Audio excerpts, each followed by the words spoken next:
அஸ்ஸலாமு அலைக்கும். Hello friends, எல்லோரும் எப்படி இருக்கீங்க? Welcome to taste my foot.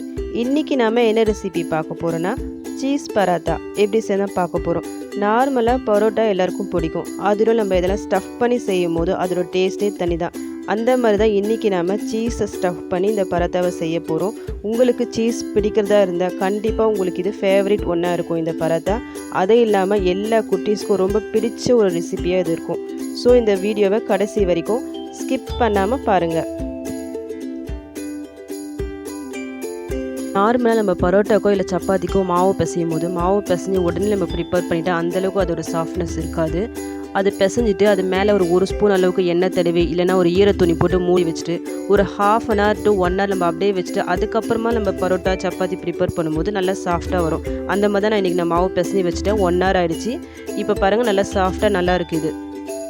நான் இன்றைக்கி 4 பரோட்டா வர அளவுக்கு மாவு பிசைஞ்சு வச்சுருக்கேன். அதை ஒரு 4 ஈக்குவல் பார்ட்ஸாக இந்த மாதிரி டிவைட் பண்ணி வச்சுருக்கேன். நெக்ஸ்ட்டு அதை ஒரு உருண்டை எடுத்து இந்த மாதிரி சப்பாத்தி செய்கிற அந்த கட்டையில் வச்சு கொஞ்சமாக மாவு போட்டு நல்லா பருத்தி எடுத்துக்கலாம். நார்மலாக பரோட்டாவுக்கு நீங்கள் பருத்தி எடுக்கிற மாதிரி இல்லாமல் நல்லா மெலிசாக இந்த மாதிரி நல்லா பருத்தி எடுக்கணும். இது எந்த அளவுக்கு மெலிசாக இருக்கணும்னா இதுக்கு அடியில் நம்ம கை வச்சா நம்ம கையோட ஷேடாக தெரியணும். அந்தளவுக்கு இது மெலிசாக பருத்திக்கணும். நெக்ஸ்ட்டு நம்ம ஸ்டஃபிங் செஞ்சிடலாம். நான் சீஸ் இது மாதிரி துருவி எடுத்து வச்சுருக்கேன். ஒரு பக்கம் இந்த மாதிரி மடித்து விட்டு நெக்ஸ்ட்டு கார்னரும் இந்த மாதிரி மடித்து விட்டுருங்க. நடுவில் உங்களுக்கு எந்த அளவுக்கு சீஸ் பிடிக்குமோ அந்த அளவுக்கு சீஸை நீங்கள் ஆட் பண்ணிக்கிட்டு ஒரு பக்கம் முனையை இந்த மாதிரி நல்லா அழுத்தி விட்டுருங்க. அதே மாதிரி இந்த பக்கமும் அழுத்தி விட்டு வெளியே சீஸ் வராத மாதிரி நல்லா கவர் பண்ணிவிடுங்க. சேம் மெத்தடில் நம்ம எல்லாத்தையும் ரெடி பண்ணிடலாம். இப்போ இந்த தவா நல்லா சூடாகிடுச்சு. இப்போ நம்ம ப்ரிப்பேர் பண்ணதை இதில் வச்சிடலாம். ஒரு பக்கம் லைட்டாக குக் ஆன உடனே இன்னொரு சைடு நம்ம திருப்பி போட்டுக்கலாம். இந்த ஸ்டேஜில் 1 இல்லை 2 ஸ்பூன் எண்ணெய் இல்லைனா பட்டர் இல்லைனா நெய் உங்கள் சாய்ஸ்க்கு ஏற்ற மாதிரி போட்டுக்குங்க. ஒருவேளை நீங்கள் மைதா சாப்பிட மாட்டிங்கன்னா இதுக்கு பதிலாக கோதுமை மாவு வச்சு கூட நம்ம செய்யலாம். ஆனால் டேஸ்ட் அந்தளவுக்கு வராது. பாருங்கள் எவ்வளோ சூப்பராக நல்லா ஃப்ளஃபியாக நல்லா பொங்கி வருது பாருங்கள்.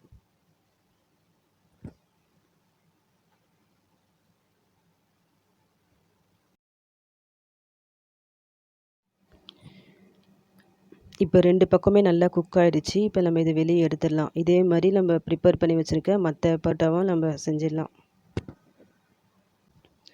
அவ்வளோதான். இப்போ நம்ம சீஸ் பராத்தா ரெடி ஆகிடுச்சு. பாருங்கள் இப்போ நான் பிரித்து காமிக்கிறேன். இந்த சீஸ்லாம் நல்லா மெல்ட் ஆகி நல்லா இருக்குது பாருங்கள். இதில் நீங்கள் மொசரல்லா சீஸ் போட்டால் இன்னும் நல்லா டேஸ்ட்டாக நல்லாயிருக்கும். எனக்கு கிடைக்கல, அதனால தான் நான் நார்மல் சீஸ் ஆட் பண்ணியிருக்கேன். இதுக்கு சைட் டிஷ்ஷாக நீங்கள் எந்த குழம்பு சிக்கன் மட்டன் எது வேணாலும் சாப்பிட்லாம். குருமா வெறும் அப்படியே சாப்பிட்டா கூட இது டேஸ்ட்டாக நல்லாயிருக்கும். இந்த சீஸ் பராத்தா மார்னிங் பிரேக்ஃபாஸ்ட்டுக்கு இல்லைனா நைட் டின்னருக்கு எப்போனாலும் நம்ம செஞ்சு சாப்பிட்லாம். இல்லைனா பசங்க ஈவினிங் ஸ்கூலை விட்டு வீட்டுக்கு வரும்போது அந்த டைமில் நம்ம ஆல்ரெடி ப்ரிப்பேர் பண்ணி வச்சுருக்கணும். ஸ்டஃப் பண்ணி வச்சுட்டு அவங்க வந்த உடனே இன்ஸ்டண்ட்டாக ஜஸ்ட் 5 மினிட்ஸ்க்குள்ளே இது ஈஸியாக ப்ரிப்பேர் பண்ணி கொடுத்துடலாம். சீஸ் பசங்களுக்கு ரொம்ப நல்லது. இது அடிக்கடி செஞ்சு கொடுங்க, நல்லாயிருக்கும்.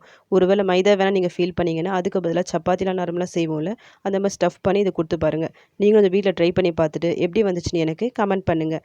இந்த வீடியோ உங்களுக்கு பிடிச்சிருந்தா என்னுடைய சேனலை லைக் பண்ணுங்கள், ஷேர் பண்ணுங்கள், கமெண்ட் பண்ணுங்கள். மறக்காமல் சப்ஸ்கிரைப் பண்ணுங்கள்.